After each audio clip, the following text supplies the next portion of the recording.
안녕하세요. 허당 한의 최선희입니다. 반갑습니다, 여러분. 제가 어저께 잠을 좀 설쳤어요. 제가 좀 일찍 자고 일찍 일어나는데 어저께는 한 2시쯤 일어난 것 같아요. 설쳐갖고 오늘 이거 유튜브도 나름 찍어야 되고 할 것도 많은데 어떻게 하나 많이 힘들었는데 오늘 이 시간에 많이 피곤하고 졸려올 줄 알았더니 생생합니다, 여러분. 오늘은 제가 허당하지 않고 좀 더 진중하게 신중하게 유튜브를 찍어보려고 합니다. 네, 오늘 여러분들이랑 얘기하고 싶은 거는 영업을 잘하기 위해서 여러 가지 방법이나 태도, 자세들이 있잖아요. 근데 말하기에 대한 얘기를 한번 나눠보려고 해요. 우리는 영업을 잘하려면 말을 잘해야 된다라는 생각을 하잖아요. 뭐 영업을 뿐만 아니라 일반 사람들도 사람과의 관계를 하려고 하면 말을 잘하고 싶어 합니다. 그리고 앞으로는 또 유튜브의 세계잖아요. 그래서 유튜브를 찍고자 하는 사람, 그런 꿈을 갖고 있는 사람들도 많은데 말하기가 정말 쉽지 않습니다. 말을 잘하고 면 어떻게 해야 된다라고 생각을 하십니까?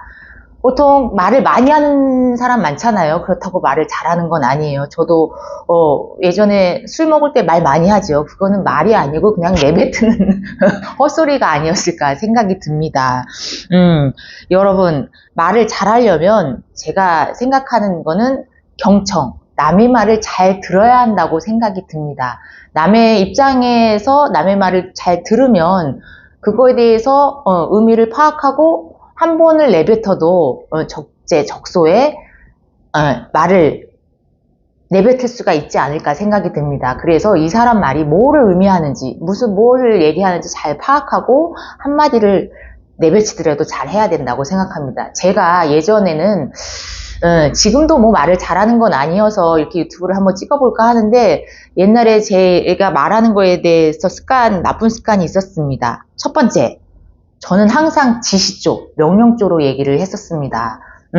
항상 저희 밑에 엔지니어들이랑 얘기를 하든가 아니면 제가 이제 팀장으로서 오래 있어서 저희한테 밑에 직원이기 때문에 이 친구들랑 맨정신으로 낮에 얘기하는 거는 좀 어색해 했어요. 그래서 항상 내가 하고 싶은 얘기만 지시하거나 명령하는 식으로 얘기를 했었던 것 같고, 또 두 번째, 저는 항상 직설적으로 얘기했던 것 같아요. 이 사람 보는 그대로, 듣는 그대로 그냥 내가 느끼는 대로 말을 퍼붓던 게 기억이 나는데, 우리 아이가 예전에 초등학교 시절에 했던 얘기가 생각이 나요. 학폭도 당할 뻔했는데 그게 뭐였냐면은 뚱뚱한 친구가 있었어요. 근데 우리 아이도 엄마를 닮아서 그런지 직설적이었거든요. 엄마, 애가 뚱뚱해서 자기는 돼지라고 했다는 거예요. 당연히 뚱뚱하니까 돼지라고 했겠죠? 그랬더니 이게 학폭에 열리겠다고 선생님이 전화가 온 거예요. 정말 돼지라는 아이는 돼지에 대해서 학교 폭력이라고 해서 자기는 그런 걸 참을 수 없다. 이거는 학폭을 열겠다 해갖고 선생님이 전화했어요. 어머니 아이가 이렇게 얘기를 했는데 학폭을 열어야 될 수밖에 없어요. 나는 근데 그때 너무 놀랬어요. 어떻게 이거를 별것도 아닌 게 이게 어떻게 학폭감인가 했는데 학폭 그래서 열지는 않고 거기서 수업이 됐는데 그때부터 말에 대해서 너무 직설적으로 보는 그대로 얘기하면 안 되겠구나. 애한테 나도 그렇게 얘기했기 때문에 애도 엄마를 닮아서 얘기를 한 게 아닌가라는 후회를 많이 했었고요. 또 세 번째는 제가 직원들이나 누가 저한테 고민거리나 의견을 얘기하러 저한테 오면은 뭐 당연히 얘기를 처음엔 듣죠. 듣다가 이게 내 생각이랑 틀려 아니면 말하는 게 너무 오래 걸려. 그럼 항상 끊었어요. 끊고 내 생각을 이럴 수도 있잖아. 저 사람은 저럴 수도 있잖아. 이런 식으로 항상 말을 끊는 버릇이 있었었는데 어느 누구도 아까 지금 얘기한 세 가지 직설적이다, 뭐 말을 왜 끊냐, 말을 그냥 명령적으로 하냐 이런 얘기를 저한테 하지를 않았던 것 같아요. 고객은 고객이기 때문에 안 했고 직원들은 나한테 괜히 말을 하면 안 되구나라는 생각이 안 했는데 언제 한번 저희 직원이 술을 먹으면서 그 얘기를 하더라고요. 뭐 상무님, 전무님은 왜 말을 할 때 끊으세요? 그런 버릇 안 좋아요. 얘가 정말 큰맘 먹고 나한테 얘기를 한 거죠.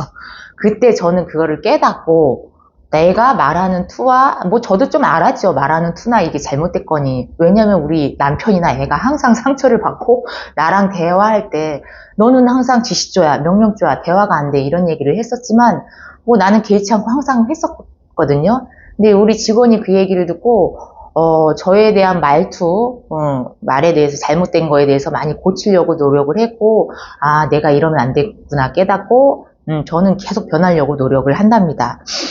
근데 지금 제가 어떻게 보면 이 자리에 그렇게 생활하면서 이 자리에 왔잖아요.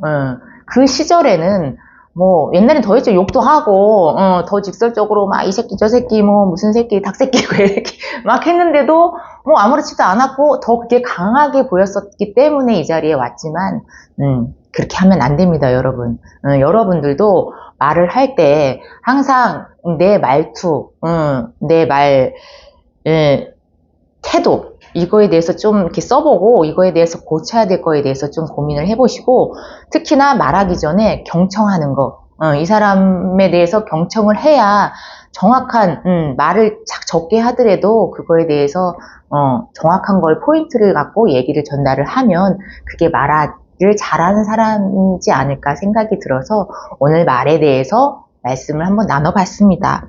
그리고 제일 중요한 게 말을 잘하려면 이런 것도 있지만 여러분 항상 얘기하지만 독서를 해야 됩니다. 싫죠? 근데 독서를 하면 어휘력이 풍부해지기 때문에 말이 더 고급진 말, 더 풍부한 말이 나오기 때문에 여러분들 독서를 하고 독서를 하면서도 그냥 막 하지 말고 생각을 하면서 좀 줄을 긋고 어떤 얘기가 좋은가 이런 거를 써머리해서 잘 하면 정말 여러분 누구나 말을 잘할 수 있는 사람이 될 거라고 생각합니다. 네, 여러분 오늘은 제가 허당하지 않고 매당 했네요. 마지막에 내가 성격이 급해서 항상 이렇게 허당을 하는데 다음번에 꼭 허당하지 않고 잘 마무리하겠습니다. 네, 오늘도 여러분 반가웠고요. 다음 시간에 뵙겠습니다. 감사합니다.